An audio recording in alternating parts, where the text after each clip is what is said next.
Ce que nous apprennent les grands historiens du Moyen-Âge, depuis le plus grand d'entre eux qui est Philippe Ariès, mais il y en a beaucoup d'autres, c'est que nous avons vécu en Europe, et je vous dirai pourquoi ça s'est fait en Europe et pas ailleurs, en tout cas pas ailleurs initialement, nous avons vécu ce que j'ai appelé la révolution de l'amour, c'est-à-dire le passage du mariage arrangé, du mariage de raison, arrangé par les familles et même par les villages. Eh bien, nous sommes passés de ce mariage arrangé au mariage de raison, encore une fois arrangé sans qu'on demandât aux jeunes gens leur opinion, sans qu'on tînt compte de leur choix personnel, encore une fois, mariage arrangé par les familles ou par les villages, eh bien, nous sommes passés en Europe, et en gros, ça se fait tout au long du XIXe et du XXe siècle, nous sommes passés au mariage choisi par les jeunes gens. Vous vous marierez par choix, ce n'est pas vos parents qui vont vous marier, eh bien, le mariage choisi par les jeunes gens, par amour et pour l'épanouissement de l'amour dans la famille, notamment l'amour des enfants. Et au fond, je le dis tout de suite, c'est seulement après la Deuxième Guerre mondiale, seulement dans les années 50-60, qu'en Europe, le mariage d'amour, c'est-à-dire le mariage choisi par les jeunes gens, par amour et pour l'amour, va devenir véritablement la règle de nos unions. Et ça, c'est ce que nous ont appris, au fond, très récemment, seulement depuis une quarantaine d'années, les grands historiens des mentalités, comme on les appelle, c'est-à-dire Philippe Ariès et ses élèves. Lisez, par exemple, si ça vous intéresse, le joli livre de mon vieil ami François Lebrun, qui s'appelle « La vie conjugale sous l'Ancien Régime ». Et puis, si vous n'avez pas envie de lire les historiens, lisez une petite nouvelle de Maupassant qui est absolument géniale et qui s'appelle « Jadis ». Et c'est une conversation entre une grand-mère et sa petite-fille qui est tout à fait représentative de cette histoire que racontent les médiévistes. La grand-mère habite encore dans le grand siècle, c'est-à-dire dans le mariage arrangé, où il n'est pas question d'amour. Et la petite fille vit déjà, elle est moderne, dans le mariage d'amour choisi par elle et par son amant, par son fiancé. Eh bien, la nouvelle de Maupassant est assez drôle parce que la vieille dame est absolument effarée par la bêtise de la petite fille. Et elle lui dit « Mais ma petite fille, le mariage n'a aucun rapport avec l'amour, tu es folle. La preuve, lui dit-elle, c'est qu'on ne se marie qu'une fois dans sa vie, mais on aime 20 fois. » Et elle encourage vivement la petite fille à tromper son mari. C'est la vieille qui est libertine et la petite fille qui est conservatrice parce qu'elle est dans le mariage d'amour et donc dans la jalousie. Les historiens nous appellent trois choses. Et je vous dis ces trois éléments historiques de fond. Alors, encore une fois, je l'ai dit très, très vite, pardon, et puis j'en tirerai en conclusion les conséquences, et puis je m'arrêterai là. Et vous voyez que les conséquences sont absolument gigantesques sur le plan métaphysique et politique. Premier enseignement des historiens du Moyen-Âge, c'est qu'au Moyen-Âge, on ne se marie jamais par amour. Ça n'existe pas. Le but du mariage, le but de la famille, est triple. Il s'agit du lignage, c'est-à-dire la transmission du nom et du patrimoine à l'aîné. On se marie pour transmettre la ferme, tout simplement, à l'aîné. Et puis on se marie pour fabriquer des bras et faire tourner la ferme, c'est-à-dire pour des raisons biologiques, économiques, parce qu'il n'y a pas de salariat, on est dans le régime féodal. Et donc on se marie pour des raisons lignage, économie, biologie, qui n'ont aucun rapport avec le sentiment, comme dit mon vieil ami Lebrun. Quelquefois les gens s'aimaient dans le mariage, mais c'était très rare et pas le but du jeu. On avait des maîtresses ou des amants. Les grands mythes amoureux du Moyen-Âge, que ce soit Tristan ou Isolde, le roi Marc et la table ronde, oui, on est amoureux, bien sûr, l'amour amoureux existe depuis toujours, mais pas avec sa femme, ni avec son époux, mais c'est en dehors, c'est avec son amant ou sa maîtresse. Et il y a un petit texte de Montaigne qui est très drôle, très grossier, pardon, mais enfin c'est Montaigne, je ne peux pas le changer, auquel je vous renvoie. C'est le livre 3 des Essais, le chapitre 5, qui est consacré à l'histoire de la famille et de la vie privée. Et Montaigne s'adresse aux hommes et il leur dit cette phrase qui aujourd'hui peut choquer, qui est amusante en même temps. Il dit « Messieurs, n'épousez jamais votre maîtresse. La maîtresse, c'est celle qu'on aime d'amour, passion, d'amour érotique. On est amoureux, on est passionné. La femme, c'est bobonne, c'est celle qui tire la charrue quand le cheval est malade, ou l'âne est malade, et c'était comme ça dans les campagnes, puisqu'on n'était pas dans le mariage d'amour. Et donc, Montaigne dit « N'épousez jamais votre maîtresse, messieurs », et il ajoute cette phrase terrible « Épouser la femme qu'on aime, c'est chier dans le panier avant de se le mettre sur la tête. » Voilà. Ça en dit long sur ce qu'on pense du mariage d'amour à l'époque. C'était ma rubrique « Ami poète, bonjour », mais enfin, c'est du Montaigne, je ne peux pas le changer. Ève Ruggieri raconte, je crois que c'est dans sa biographie de Chopin, elle me disait ça l'autre jour, elle raconte une anecdote qui est aussi très typique de ça. Parce que comme il n'y a pas d'amour-passion, il n'y a pas de jalousie non plus entre hommes entre époux et entre mari et femme, épouse. Eh bien, c'est un aristocrate qui est parti pour un long voyage, il rentre dans son château à l'improviste, Et il trouve sa femme agenouillée devant un de ses serviteurs, en train de faire ce qu'on appelle communément une bonne manière ou une gâterie, donc je vous laisse imaginer de quoi il s'agit. La scène ne prête, hélas pour lui, à aucune ambiguïté, c'est bien de ça qu'il s'agit. Et alors cet aristocrate s'exclame tout de même un peu choqué, lui dit « Mais enfin, madame, imaginez que ce soit quelqu'un d'autre que moi qui soit rentré dans la pièce. C'eût été une catastrophe. » Et donc, au fond, ce que signifie l'anecdote, c'est qu'il n'est pas du tout jaloux. Ce qui le gêne, c'est simplement la question de la bienséance et du qu'en dira-t-on, si vous voulez. Mais la jalousie n'existe pas dans le mariage, puisque l'amour-passion n'y est pas. Et la jalousie est évidemment un sentiment qui est proportionnel à la passion amoureuse. Le deuxième enseignement des historiens, c'est que de toute façon, au Moyen-Âge, on ne se marie pas, on est marié. On est marié non seulement, comme je vous le disais tout à l'heure, par ses parents. Au fond, jusqu'aux années 60, on ne se marie guère, surtout les filles, sans l'autorisation du père de famille. On peut, mais c'est très difficile, c'est un coup de force. Et donc, au Moyen-Âge, on ne peut pas. C'est même passible dans certaines régions de France de la peine de mort. On ne se marie pas sans l'autorisation du père et de l'ensemble de la famille, mais ce n'est pas seulement la famille, c'est le village. Le village, il est l'occasion, le mariage, il est l'occasion pour toute la communauté villageoise, c'est une affaire de la communauté, ce n'est pas les individus qui décident. Eh bien, le mariage est l'occasion, par exemple, de réconcilier des familles qui sont fâchées, comme dans l'aristocratie, on met des pays ensemble. C'est l'occasion, réconciliant des familles fâchées, de mettre ensemble des parcelles de terrain qu'on pourra cultiver plus facilement. Et donc, il y a des enjeux communautaires dans le mariage qui sont fondamentaux, de telle sorte que, encore une fois, c'est la communauté tout entière qui marie les jeunes gens. Il y a une pratique qui a passionné les historiens de la famille pour cette raison, c'est la pratique du charivari. Aujourd'hui, tout le monde a oublié ce que ça veut dire. Pour nous, le charivari, c'est simplement un boucan. On dit aux enfants, arrêtez ce charivari. Bon. Mais le charivari, à l'époque, c'est une coutume. Alors, il y a plusieurs formes, mais celle qui m'intéresse, c'est lorsqu'un homme est cocu, lorsqu'il est trompé par sa femme, eh bien, le malheureux, on va le chercher dans son champ, on le chope sur son âne, on le ramène sur son âne dans sa maison. Alors, on lui fait traverser le village assis à l'envers sur son âne, ça s'appelle l'azouade. On lui crache à la gueule, on lui jette des légumes pourris, on le cogne un peu, on l'insulte, et puis on remet les deux époux, femme et mari, dans leur maison, et on va taper, c'est ça le charivari, sur les murs, avec pelle, pioche, poêle, casserole, tout ce qui peut faire du bruit, quelquefois jusqu'à 48 heures. Et ça a passionné les historiens parce que ça montrait que le mariage n'étant pas affaire privée, n'étant affaire de toute la communauté, c'est aussi toute la communauté qui rappelait la loi du mariage, c'est-à-dire la fidélité. Quelquefois, d'ailleurs, on faisait une espèce de carnaval avec de faux musiciens munis de faux instruments de musique, mais faisant un boucan du diable, c'est ça le charivari, pour rappeler aux époux la loi du mariage, de la famille. Et tenez-vous bien, quand on n'avait pas chopé le mari, parce que voyant les paysans arriver, il pouvait s'être carapaté, sentant qu'on allait lui faire sa fête, eh bien, on chopait le voisin le plus proche et on lui faisait subir le même sort.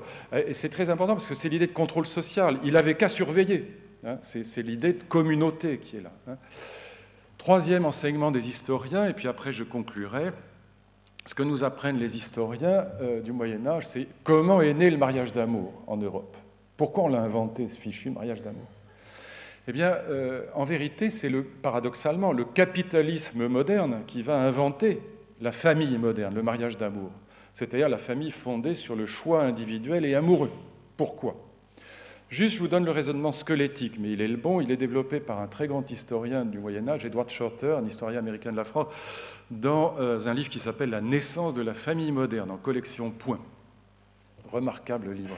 Eh bien, ce que montre Shorter dans ce livre, et tous les historiens aujourd'hui sont d'accord avec lui, c'est qu'en effet, lorsque le capitalisme va inventer, je vous fais ça très court, hein, le capitalisme va inventer le salariat et le monde du travail, le monde industriel, le monde ouvrier. Fin 18e, 19e siècle. Quand le capitalisme invente le salariat va avoir un effet d'arrachement des individus par rapport aux communautés villageoises d'origine, où ils étaient mariés de force, en tout cas sans qu'on leur demandât leur avis. Mettez-vous à la place d'une petite gamine de 14 ans, 15 ans, qui va, comme on dit, monter à la ville pour être ouvrière dans une usine. Par exemple, une petite Bretonne qui monte à la ville de Nantes pour travailler dans une usine de boîtes de sardines. Eh bien, cette petite gamine, elle va s'arracher comme un électron libre, si je puis dire, de cette communauté villageoise où on la mariait sans lui demander son avis. Et quand elle va monter à la ville pour être ouvrière, eh bien, elle va bénéficier d'une double liberté qui va lui permettre non plus d'être mariée, mais de se marier, et du coup par amour. Pourquoi ? D'abord, la distance par rapport à la ville, au village plutôt, par rapport à la communauté où on l'a mariée de force. Distance par rapport au curé, par rapport aux frères et sœurs, aux oncles et tantes, etc. Donc la distance par rapport à la religion, notamment, c'est aussi la naissance de la laïcité en Europe. C'est très important, ce mouvement. Marx et Tocqueville décrivent de la même manière, d'ailleurs, ce mouvement de naissance de l'individu. C'est la naissance de l'individualisme, non pas au sens de l'égoïsme, mais au sens de l'arrachement par rapport aux structures communautaristes traditionnelles. Et puis le deuxième élément de liberté, c'est pas seulement la distance, c'est qu'au lieu de la taper le matin, cette petite, pour qu'elle aille garder les vaches au champ, eh bien on va la payer pour travailler. Et si petit soit-il, ce salaire va lui conférer une autonomie financière qui est le nerf de la guerre. Vous le savez bien, mesdames, pour divorcer, il faut avoir un salaire, sinon vous êtes très embarrassés. Si vous dépendez de votre mari, vous êtes très mal. Et ce sera le cas pendant très longtemps. Eh bien, cette autonomie financière, elle va permettre, matérielle, à cette petite gamine, par exemple, de prendre une chambre de bonne avec une copine ouvrière comme elle, et de décider de se marier, et non plus d'être mariée. Elle va dire non au village. Je ne veux pas me marier avec le un tel que vous avez prévu pour moi de toute éternité. Je veux me marier plutôt avec ce jeune homme bien fait qui travaille à côté à l'établi et pour lequel j'éprouve du sentiment, pour parler le langage de l'époque. Et donc, grâce à cet individualisme moderne, né lui-même du salariat, du passage du régime féodal au régime capitaliste, on va rentrer dans une logique où l'individu peut choisir, et notamment choisir sa vie, et choisir de se marier plutôt que d'être marié. 3 conséquences sur lesquelles je conclus, et je crois que je vais réussir à faire tenir la dinde dans le marron, mais 3 conséquences. Première conséquence, et c'est ce que voulait dire Montaigne, l'invention du divorce, 1884, en France. Si vous fondez le mariage et toute la famille sur l'amour-passion, sur la passion amoureuse, alors vous le fondez sur quelque chose qui est éminemment fragile et variable. Le lignage, l'économie, la biologie, c'était du solide. Le fait de ne pas s'aimer n'était pas un motif de divorce au Moyen-Âge, ça n'avait aucune importance. La famille était solide, si je puis dire, parce qu'elle était fondée sur des principes stables. Si vous fondez la famille et le mariage sur l'amour-passion, la passion amoureuse, ça dure 3 ans, et le problème après, c'est comment transformer la passion amoureuse en quelque chose qui tient la route 30 ans, c'est-à-dire une amitié amoureuse, une tendresse, une complicité, ce que vous voudrez. Mais la passion amoureuse, ça ne dure pas. C'est d'ailleurs pour ça qu'on divorce beaucoup, parce qu'on a la nostalgie de ce moment merveilleux de la passion. Mais le problème du couple moderne, c'est comment transformer la passion amoureuse des débuts en quelque chose qui tient la route. Et la preuve que le problème est difficile à résoudre, c'est que 60% de nos mariages d'amour se soldent par un divorce. Invention du divorce. La droite camembert pense que la famille va mal, c'est idiot. Jamais la famille n'a été aussi bien qu'aujourd'hui. Jamais les valeurs de la famille n'ont été aussi puissantes et adorées, littéralement adulées qu'aujourd'hui. La preuve, nos enfants restent à la maison jusqu'à 25 ans. La vérité, c'est que ce n'est pas la famille qui va mal. C'est que fondant la famille sur l'amour-passion, on a inventé le divorce. Et que du coup, la famille, elle est brisée, recomposée, etc. Mais les valeurs familiales sont au contraire prisées plus que jamais dans l'histoire de l'humanité. Donc ne confondez pas le fait qu'on divorce beaucoup avec le fait que la famille va mal. C'est paradoxalement 2 choses différentes. Il y a 3 âges de la famille, pour résumer. L'âge aristocratique, comme dans la nouvelle de Maupassant. On ne divorce pas, le divorce n'existe pas, l'idée même n'y est pas, et elle n'y est pas parce que le fait de ne pas s'aimer n'est pas un motif de séparation, ça n'a pas de sens, puisque le but du mariage n'a aucun rapport avec l'amour. Deuxième âge de la famille, c'est la famille bourgeoise, en gros 1850-1950. Et c'est ce que la droite, aujourd'hui, la plupart du temps, idéalise, parce que dans la famille bourgeoise, on ne divorçait pas, ça ne se faisait pas. Nos présidents de la République, ils ne divorçaient pas. Le premier qui divorce, c'est celui qui est le premier à avoir connu un mariage d'amour, évidemment. Et on ne divorçait pas, mais, disons la vérité, les femmes sacrifiaient leur vie privée, leur vie amoureuse ou leur vie professionnelle, la plupart du temps très très vite, à des maris qui les trompaient à pied, à cheval et en voiture, dans une institution qu'on se garde bien de citer et qui n'a rien de glorieux, qui est le bordel. La vérité, c'est que les gens s'aimaient 6 jours et ils s'emmerdaient 60 ans. Troisième âge de la famille, c'est la famille d'aujourd'hui, la famille contemporaine, fondée sur le mariage d'amour. Oui, on divorce beaucoup, mais ce n'est pas parce que la famille va mal à proprement parler, c'est parce qu'elle est fondée sur l'amour, ce qui n'est pas la même chose. La liberté et l'amour, c'est beaucoup plus difficile que la tradition. La deuxième conséquence, c'est l'apparition par rapport au Moyen-Âge. Alors là aussi, il faudrait mettre 1000 nuances et ouvrir des parapluies, mais je n'ai pas le temps. C'est l'apparition d'un amour des enfants qui n'avait jamais existé au Moyen-Âge. Au Moyen-Âge, on n'aime pas les enfants. Pour des raisons métaphysiques très profondes qui viennent d'Aristote, l'enfant est considéré comme moins important que l'adulte parce qu'il est non perfectum au sens latin, il n'est pas parfait. En bon français, il n'est pas cuit, il n'est pas terminé. Et donc c'est un être qui est beaucoup moins parfait que l'adulte.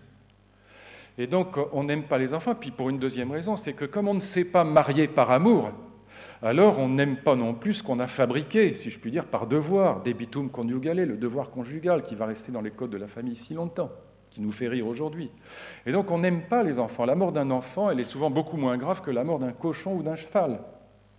Alors le premier, on y tient parce que c'est l'aînée transmission du nom, du patrimoine. Le deuxième, il faut une roue de secours, mais le troisième est souvent une catastrophe.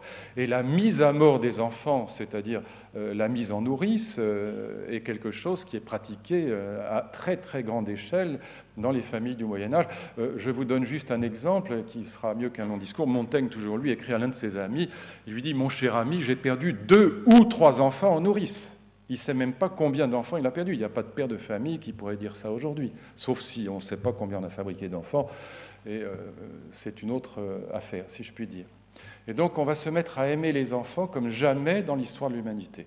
Il y a un livre, pour ceux qui lisent l'anglais et qui s'intéresseraient à cette histoire, qui raconte la même histoire aux États-Unis, parce que l'histoire américaine reproduit exactement le même schéma que l'histoire européenne, mais en très court, c'est entre 1870 et 1930. C'est un livre d'une prof à Princeton qui est économiste et sociologue, qui s'appelle Viviana Zelizer. Si vous n'avez pas envie de lire le livre, vous pourrez trouver des entretiens sur le net, sur Google. Son livre s'appelle Pricing the Priceless Child, c'est-à-dire évaluer le prix de l'enfant qui n'a pas de prix. Et ce que montre Viviana Zelizer, c'est comment, au fur et à mesure que le mariage d'amour devient la règle, l'indemnisation des enfants en cas d'accident connaît une augmentation exponentielle. Dans les années 1870, quand un enfant meurt dans un accident, 0 indemnité. Aujourd'hui, s'il y a un accident à l'hôpital ou un accident de chemin de fer ou ce que vous voudrez, eh bien, les indemnités peuvent monter jusqu'à plusieurs millions de dollars.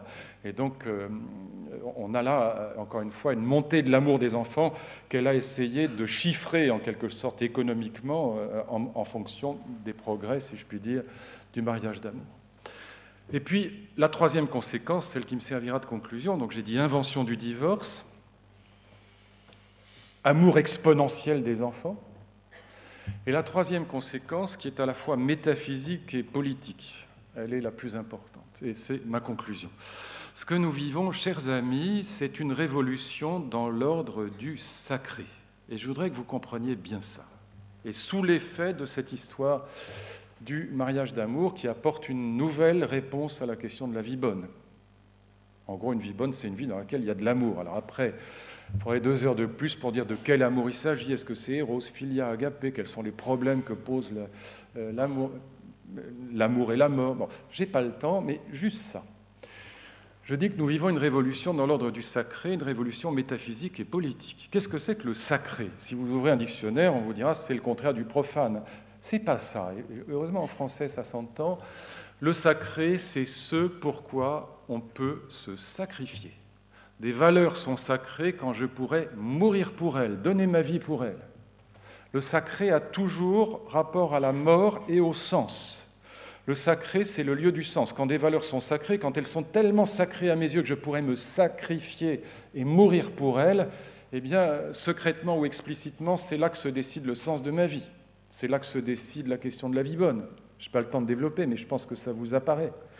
Eh bien, dans l'histoire de l'Europe, l'histoire du sacré, bien au-delà de l'Europe, c'est dans l'histoire du monde aussi bien, l'histoire du sacré, c'est l'histoire des guerres. Pourquoi les humains ont-ils accepté de partir et de mourir la fleur au fusil? Voilà l'histoire du sacré. Et c'est aussi l'histoire des grandes causes qui donnent du sens à la vie. Eh bien, dans l'histoire des guerres, dans l'histoire du sacré, c'est la même histoire. On est mort pour 3 grandes figures. On est mort pour Dieu, c'est les guerres de religion. les religions ont fait plus de morts qui prêchent l'amour et la bonté, ont fait plus de morts que toutes les autres causes réunies, et c'est encore le cas aujourd'hui, hélas. On est mort pour Dieu, et puis on est mort pour la patrie. La dernière guerre mondiale a fait quand même 53 millions de morts, et on est mort pour la révolution. Le communisme a fait en gros 120 millions de morts dans le monde, 70 millions rien qu'en Chine. Dieu, la patrie, la révolution, c'est les trois grandes figures du sacré. Et quand vous regardez l'histoire politique européenne, et singulièrement française, vous verrez que les deux visages du sacré qui ont animé, qui ont donné du sens fort à la vie politique, c'était la nation à droite, la révolution à gauche.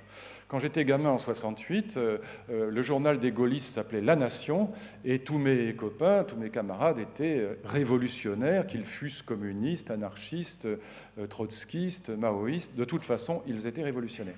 Comme dans un tableau en perspective, il y a ce qu'on appelle le point de fuite, qui permet d'organiser les personnages et les choses, les objets par rapport à cette unité harmonieuse que donne le point de fuite. Eh bien, de la même manière, les deux foyers de sens de la vie politique moderne, c'était la nation à droite, on était prêt à mourir pour la France, et la révolution à gauche, on était prêt à mourir pour la révolution. Je prétends que je ne peux pas développer ça pour des raisons que je n'analyserai pas là. Aujourd'hui en Europe, ces grandes figures du sacré ont été liquidées, liquéfiées, déconstruites. Plus personne n'est prêt à mourir ni pour la nation, ni pour la révolution. On peut être patriote, on peut être partisan de réformes radicales, mais plus personne n'est prêt à mourir ni pour la nation, ni pour la révolution dans la vieille Europe. Ailleurs, oui, il y a des fous de Dieu, il y a des nationalistes fanatiques en Serbie ou ailleurs, il y a des révolutionnaires, il y en a un peu moins, mais enfin il y en a encore quelques-uns. Mais enfin, en France, notre petit facteur à grosse joue, il ne va pas mourir pour l'augmentation du SMIC. C'est terminé, ça. Et de la même manière, les vieux de la vieille à droite ne vont pas prendre le fusil pour défendre la France. C'est terminé.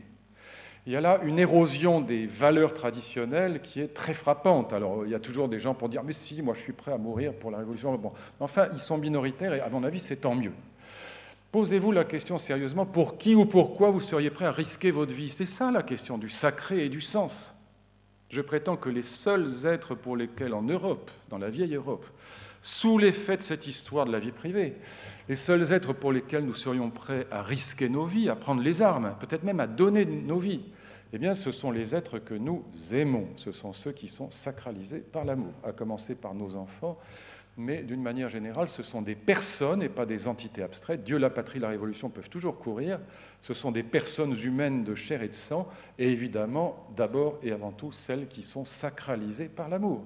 Et là, je prétends qu'on est prêt à prendre les armes, et que le sacré, il est quelque part là. Eh bien, ça a une conséquence politique majeure, et c'est avec elle que je conclurai ma conclusion, c'est que nous allons voir apparaître dans les années qui viennent, et j'en suis absolument convaincu, d'ailleurs c'est déjà un peu le cas, nous allons voir apparaître une nouvelle question politique qui va remplacer intégralement les deux questions politiques classiques, celle de la gloire de la France, celle de la Révolution. Eh bien, la question nouvelle, c'est la question des générations futures. Et ce n'est pas un hasard si l'écologie ayant mis le doigt sur cette question, elle est, si vous y réfléchissez, le seul mouvement politique nouveau depuis 1789. Il n'y a aucun autre mouvement politique nouveau que l'écologie. Il n'y a pas d'autre en Europe, et d'ailleurs nulle part ailleurs.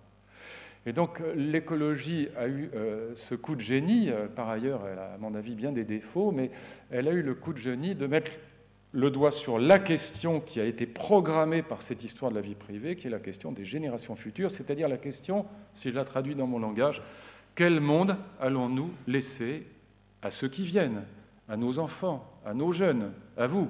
Quel monde allons-nous laisser? Ce n'est pas simplement la question de l'environnement, c'est aussi la question de la dette publique. Est-ce qu'on va laisser à nos enfants une ardoise? Et c'est la question du choc des civilisations. Est-ce qu'on va laisser un monde en guerre? C'est la question de l'avenir, de la protection sociale dans ce jeu de massacre et de dumping social qui est aussi la mondialisation, même si elle n'est pas que cela. Et donc je prétends que toutes les grandes questions politiques et économiques vont se regrouper dans les années qui viennent autour de ce foyer de sens, à partir de ce point de fuite. Quel monde allons-nous laisser à ceux que nous aimons le plus, finalement, c'est-à-dire nos jeunes?